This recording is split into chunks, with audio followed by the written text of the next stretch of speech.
ಕಳೆದ 6 ತಿಂಗಳಿಂದ ಶಾಂತಿಯುತ ಕಾನೂನು ಸುವ್ಯವಸ್ಥೆ ಕಾಪಾಡಿಕೊಂಡಿದ್ದರೂ ಬೆಟ್ಟಿಂಗ್ ಸಿಂಡಿಕೇಟ್ಗಳು, ಮಾಫಿಯಾ ಜಾಲಗಳು ಮತ್ತು ರಾಜಕೀಯ ನಾಯಕರ ಒಂದು ಭಾಗದ ಒತ್ತಡದಿಂದಾಗಿ ಮಂಗಳೂರು ಪೊಲೀಸ್ ಆಯುಕ್ತ ಸುಧೀರ್ ಕುಮಾರ್ ರೆಡ್ಡಿ ಮತ್ತು ದಕ್ಷಿಣ ಕನ್ನಡ ಜಿಲ್ಲಾ ಪೊಲೀಸ್ ವರಿಷ್ಠಾಧಿಕಾರಿ ಡಾಕ್ಟರ್ ಅರುಣ್ ಅವರನ್ನು ವರ್ಗಾವಣೆ ಮಾಡಲು ಹುನ್ನಾರ ನಡೆಯುತ್ತಿದೆ ಎನ್ನುವಂಥ ವರದಿಯಾಗಿದೆ.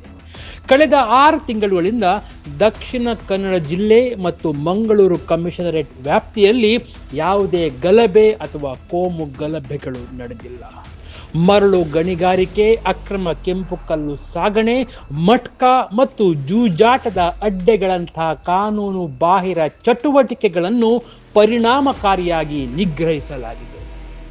ಕೋಮು ಹಣೆಪಟ್ಟಿ ಕಟ್ಟಿ ಒಂದಿಲ್ಲೊಂದೊಂದು ಅಕ್ರಮದಲ್ಲೇ ಮಿಂದು ಹೋಗಿದ್ದ ಜಿಲ್ಲೆಯನ್ನು ಕೇವಲ 6 ತಿಂಗಳಲ್ಲಿ ಬಹುತೇಕ ಸ್ವಚ್ಛ ಮಾಡಿದವರು ಪೊಲೀಸ್ ಅಧಿಕಾರಿಗಳಾದ ಸುಧೀರ್ ಕುಮಾರ್ ರೆಡ್ಡಿ ಮತ್ತು ಡಾಕ್ಟರ್ ಅರುಣ್. ಆದರೆ ಅಕ್ರಮವನ್ನೇ ಉಸಿರನ್ನಾಗಿಸಿಕೊಂಡಿರುವಂಥ ಕೆಲವು ಮಾಫಿಯಾಗಳು, ಕೆಲವೊಂದು ಉದ್ಯಮಿಗಳು ಈಗ ಚಡಪಡಿಸ್ತಾ ಇದ್ದಾರೆ. ಈ ಇಬ್ಬರು ಅಧಿಕಾರಿಗಳನ್ನು ವರ್ಗಾವಣೆಗೊಳಿಸಲು ಹುನ್ನಾರ ನಡೆಸುತ್ತಿದ್ದಾರೆ. ದಕ್ಷಿಣ ಕನ್ನಡ ಜಿಲ್ಲೆಯ ಶಾಂತಿ ಕದಳಲು ಕಾರಣವೇ ಇಲ್ಲಿ ನಡೆಯುತ್ತಿದ್ದಂಥ ಅಕ್ರಮ ಮರಳು ದಂಧೆ, ಗಣಿಗಾರಿಕೆ, ಸ್ಕಿಲ್ ಗೇಮ್, ಇಸ್ಪೀಟ್ ಅಡ್ಡಗಳು. ಇದನ್ನು ಮನಗಂಡ ಪೊಲೀಸ್ ಅಧಿಕಾರಿಗಳು ತಮ್ಮದೇ ಶೈಲಿಯಲ್ಲಿ ಕಾರ್ಯಾಚರಣೆ ಆರಂಭಿಸಿ ಅಕ್ರಮಗಳ ಎಡೆಮುರಿ ಕಟ್ಟಿದ್ದಾರೆ.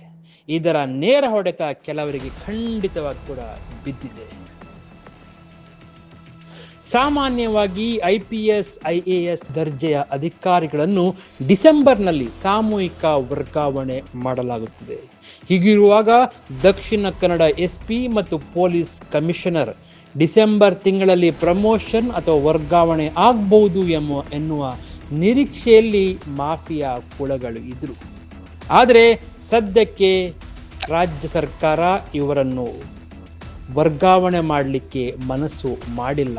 ಯಾಕಂತ ಹೇಳಿದರೆ, ಒಂದು ವೇಳೆ ವರ್ಗಾವಣೆ ಮಾಡಿದರೆ ನಾಗರಿಕರ ಆಕ್ರೋಶಕ್ಕೆ ಗುರಿಯಾಗಬಹುದು, ಪ್ರತಿಭಟನೆ ಕೂಡ ಎದುರಿಸಬೇಕಾಗಬಹುದು. ಆದ್ದರಿಂದ ಯಾವುದೇ ಮುಜುಗರದಿಂದ ತಪ್ಪಿಸುವುದಕ್ಕಾಗಿ ರಾಜ್ಯ ಸರ್ಕಾರ ಸದ್ಯಕ್ಕೆ ಈ ಇಬ್ಬರು ಅಧಿಕಾರಿಗಳನ್ನು ವರ್ಗಾವಣೆ ಮಾಡಲಿಕ್ಕೆ ಹೋಗಿಲ್ಲ. ಆದರೆ ಸರ್ಕಾರದ ಮೇಲೆ ಪ್ರೆಷರ್ ಮಾತ್ರ ಕೆಲವರು ಹಾಕ್ತಾ ಇದ್ದಾರೆ.